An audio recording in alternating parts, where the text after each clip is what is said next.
Hi, good morning. இன்னைக்கு வந்து Monday நான் வந்து நேத்திக்கு வந்து கொஞ்சம் பச்சை பயிர் ஊற வச்சு அதை வந்து முளைக்கட்ட வச்சேன். கொஞ்சம் லைட்டாக முளைக்கட்டியிருக்கு. இன்றைக்கி வந்து நான் வந்து எதுவுமே பிளான் பண்ணல. வெறும் பச்சை பட்டாணி மட்டும் காஞ்ச பட்டாணி நைட்டு ஊற வச்சு அது 3 விசில் வர வச்சு எடுத்துருக்கேன். காய்கறி எதுவும் இல்லை, ஸ்விக்கியில் போட்டிருக்கேன். ஸோ இனிமேல் தான் ஏதாச்சும் யோசிக்கணும் என்ன பண்ணலான்ட்டு. காய்கறி வந்தோடனே அதே மாதிரி மார்னிங் பிரேக்ஃபாஸ்ட் பன்னீர் ஆர்டர் பண்ணியிருக்கேன். பன்னீர் பட்டர் மசாலா பண்ணிடலான்ட்டு. காய்கறி ஃபஸ்ட்டு வரட்டும், ஏன்னா ரொம்ப லேட்டாக அது 6:30 ஆக போகுது. வந்தோடனே தான் யோசிச்சு ஏதாச்சும் சமைக்கணும்.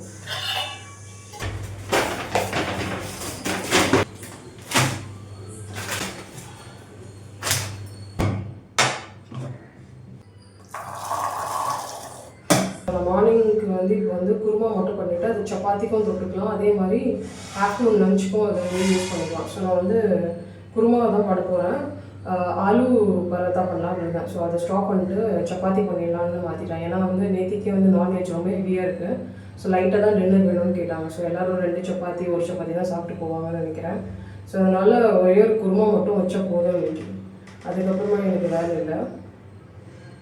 தொட்டுக்கு வேணுமா குழந்தைக்கு பன்னீர் ஃப்ரை பண்ணி கொடுத்துடலாம்னு நினைக்கிறேன். பச்சை பயிரை வந்து வாஷ் பண்ணிக்கலாம். இதில் வந்து கொஞ்சோண்டு நான் கல் உப்பு நான் வந்து காய்கறிலாம் கட் பண்ணி வைக்க போகிறேன். மார்னிங் வந்து ஆலு பரோட்டா அப்படி இல்லாட்டி பன்னீர் பட்டர் மசாலா பண்ணிவிட்டு சப்பாத்தி பண்ணிடலான்னு இருந்தேன். இப்போ வந்து சப்பாத்தி ஐடியாவே விட்டுட்டேன். ஏன்னா ரொம்ப லைட்டாக விட்டுருந்தேன். ஸோ அதனால் புட்டு மாவு இருக்குது, புட்டு ரெடி பண்ணிடலான் இருக்கேன். ஸோ புட்டு தான் மார்னிங் பிரேக்ஃபாஸ்ட். இப்போ வந்து நான் வந்து இந்த குருமாவுக்கு தேவையான காய்கறிலாம் கட் பண்ணிவிட்டு தேங்காய் க்ளீன் பண்ணிவிட்டு வெறும் குருமா மட்டும் பண்ண போகிறேன். ஸோ மார்னிங் பிரேக்ஃபாஸ்ட்டுக்கு வந்து இப்போ குருமா தேவையில்லை. ஸோ லஞ்சுக்கு வந்து குருமா, அதுக்கப்புறமா வந்து பன்னீர் ஏதாச்சும் தொட்டுக்க கொடுத்துடலான்னு இருக்கேன். மார்னிங் பிரேக்ஃபாஸ்ட் வந்து புட்டு. ஸோ இதுதான் இப்போ பிளானு. திருப்பி மாறினாலும் மாறிடலாம். ஏன்னா எதுவுமே நம்மளால் காலையில் ஃபிக்ஸ் பண்ணவே முடியல. சாலடுக்கு பச்சை பயிர் ஊற வச்சேன், அது ரெடி ஆகிடுச்சேன்.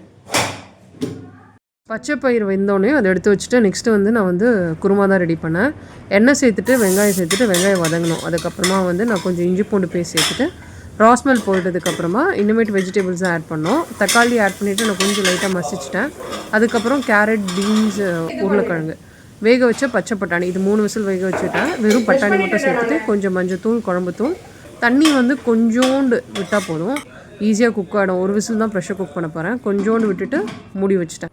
இது வந்து 1 விசில் வரணும். அது அந்த டைமில் வந்து நான் என்ன பண்ணேன்னா புட்டுக்கு மாவு பிசைஞ்சேன். காலையிலேருந்து ஆலு பரோட்டா சப்பாத்தி மாற்றி ஃபைனலாக வந்து நான் புட்டு பண்ணிடலான்னு டிசைட் பண்ணேன். அது கூட நான் ஃப்ரிட்ஜை திறக்க போது புட்டு மாவு பார்த்ததால அன்றைக்கி வந்து நான் காய்கறி எதுவும் வாங்கி வைக்கல. ஸோ அதனால தான் இவ்வளோ கன்ஃபியூஷனே எனக்கு. ஸோ புட்டு மாவு பிசைஞ்சு வச்சுட்டு நான் வந்து தேங்காய் பால் ரெடி பண்ணி வச்சுட்டேன். தேங்காய் பால் வந்து ப்ரெஷர் ரிலீஸ் ஆனோடனே தேங்காய் பால் ஊற்றணும். குக்கர் பார்த்திங்கன்னா கரெக்டாக 1 விசில் வந்துடுச்சு. அதுக்கப்புறம் நான் சுவிட்ச் ஆஃப் பண்ணிவிட்டேன். ப்ரெஷர் ரிலீஸ் ஆகிட்டோடனே நம்ம வந்து இதில் கொஞ்சம் கல்லுப்பு சேர்த்துக்கிட்டேன். அதுக்கப்புறமா அரைச்சி வச்ச தேங்காய் பால். இப்போ வந்து இந்த தேங்காய் பால் சேர்த்தோடனே கொதிக்க விட்டோன்னா நல்லா இருக்காது. ஜஸ்ட் ஸ்டவ் ஆன் பண்ணிவிட்டு இதில் கொஞ்சம் வந்து வீட்டில் அரைச்ச கரம் மசாலா, சீரகத்தூள், ஃபைனாக சாப் பண்ண கொத்தமல்லி, அவ்வளோதான். இது ஒரே வாட்டி மிக்ஸ் பண்ணிவிட்டு நான் சுவிட்ச் ஆஃப் பண்ணிட்டேன். கொதிக்கலாம் இல்லை. இது மாதிரி சாப்பிட போது அந்த தேங்காய் பால் டேஸ்ட் வந்து இன்னும் ரொம்ப ரிச்சாக ரொம்ப நல்லாயிருக்கும். இதை வேறு பாத்திரத்தில் எடுத்து வச்சுட்டு நான் வந்து கொஞ்சம் பாத்திரம் தான் தேய்ச்சேன். எப்போவுமே சமைக்க போது மார்னிங் வந்து பாத்திரம் தேய்ச்சிட்டே இருப்பேன். ஏன்னா குக் பண்ணி முடிச்சோன்னே எக்கச்சக்கமாக இருக்கும். அதுக்கப்புறம் புட்டுக்கு வந்து நான் என்ன பண்ணேன்னா ஒரு 2-3 ஏலக்காவோட சீட்ஸ் மட்டும் எடுத்து தட்டிட்டு இந்த மிக்ஸ் பண்ணி வச்சுருக்க மாவில் மிக்ஸ் பண்ணிவிட்டு இந்த ஈர துணிக்குள்ளே இந்த மாவை கொட்டிட்டு மூடி போட்டு குக் பண்ணேன். ஸோ இது ஒரு 20 மினிட்ஸ் அந்த மாதிரி குக் ஆகணும். அந்த டைமில் நான் என்ன பண்ணேன்னா லஞ்ச்லாம் பேக் பண்ணிட்டேன். லஞ்சுக்கு வந்து கொஞ்சோண்டு பன்னீர் மட்டும் ஃப்ரை பண்ணிவிட்டு ரைஸ் நிறைய வந்து காய் போட்டுட்டு மிக்ஸ் பண்ணி குழந்தைக்கு லஞ்ச் கொடுத்துட்டேன். புட்டு வந்து ஒரு 20 மினிட்ஸ் அதுக்கு மேலேயே வைப்பேன். ஏன்னா வந்து இது வந்து நல்லா குக் ஆகணும்னு சொல்லிவிட்டு அதுக்கப்புறம் வேறு பாத்திரத்தில் மாற்றிட்டு நெய், அதுக்கப்புறமா வந்து தேங்காய் பால் எடுக்கிறதுக்கு முன்னாடி நான் கொஞ்சம் தேங்காய் அரைச்சி வச்சுட்டேன். இது எல்லாத்தையும் மிக்ஸ் பண்ணிவிட்டு நம்ம சாப்பிடும் போது வந்து ஸ்வீட்னஸ் போட்டு நம்ம சாப்பிட்டுக்கலாம். ஸோ மார்னிங் பிரேக்ஃபாஸ்ட் குழந்தைக்கு வந்து புட்டு தான் கொடுத்தேன். சாப்பிட்டுட்டு இன்னொரு வாட்டியும் வாங்கி சாப்பிட்டா. ஸ்நாக்ஸ்க்கு வந்து ஸ்கூலுக்கு வந்து ஆப்பிள் கொடுத்தேன். நான் வந்து புட்டு வந்து எப்போவுமே வந்து பனானாவோட சாப்பிடுவேன்.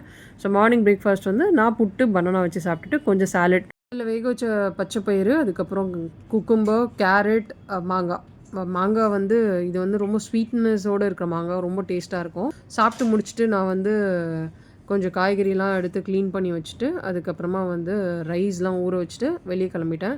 ஸ்கூல் வந்து பிக்கப் பண்ணி வந்துட்டு மறுபடியும் ஸ்கூலுக்கு போயிட்டு கிளாஸ் அட்டன் பண்ணிவிட்டு ஸோ அன்றைக்கி பாதி நேரம் வெளியே தான் சுற்றிட்டு இருந்தேன். நான் வீட்டுக்கு வரும்போது ஒரு 5:15 அந்த மாதிரி இருக்கும். இன்றைக்கி நைட் டின்னர் வந்து சப்பாத்தி மாவு பிசைஞ்சு வச்சுருக்கேன். ஸோ சப்பாத்தி அதுக்கப்புறமா குருமா. நான் வீடியோலாம் எடுக்கல, நிறைய வேலை இருந்துச்சு பாத்திரம்லாம் போயிட்டு. ஸோ அந்த வீடியோ எடுக்கிறேன். இதில் சப்பாத்தி மாவு பிசைஞ்சு வச்சுருக்கேன். அதே மாதிரி இதில் வந்து தண்ணி, அதுக்கப்புறமா தண்ணிக்குள்ளே அந்த குருமா வச்சு பாத்திரம் வச்சு ஹீட் பண்ணி வச்சுருக்கேன். அதே மாதிரி ஃப்ரிட்ஜில் வந்து ஃபிஷ் இருக்குது. ஃபிஷ்ஷு வந்து ஃப்ரை பண்ணிட்டு போகிறேன். So night dinner chapati kurma அதுக்கப்புறம் ஃபிஷ் ஃப்ரை. கொஞ்சம் மாவு அரைக்க போகிறேன். மாவு வந்து ஊற வச்சுருந்தேன். இது வந்து ரெட் ரைஸ் ஊற வச்சுருக்கேன். ரெட் ரைஸ் பச்சை ரைஸி. ஸோ இதை வச்சு தான் எனக்கு மாவு அரைக்க போகிறேன். அரிசி வந்து எப்பவுமே நான் 2 பேட்சாக போட்டு அரைப்பேன். 2 கப் வந்து ரெட் ரைஸ் எடுத்தேன். 1 கப் இட்லி அரிசி, 1 கப் பச்சை அரிசி, 1 கப் உளுந்து.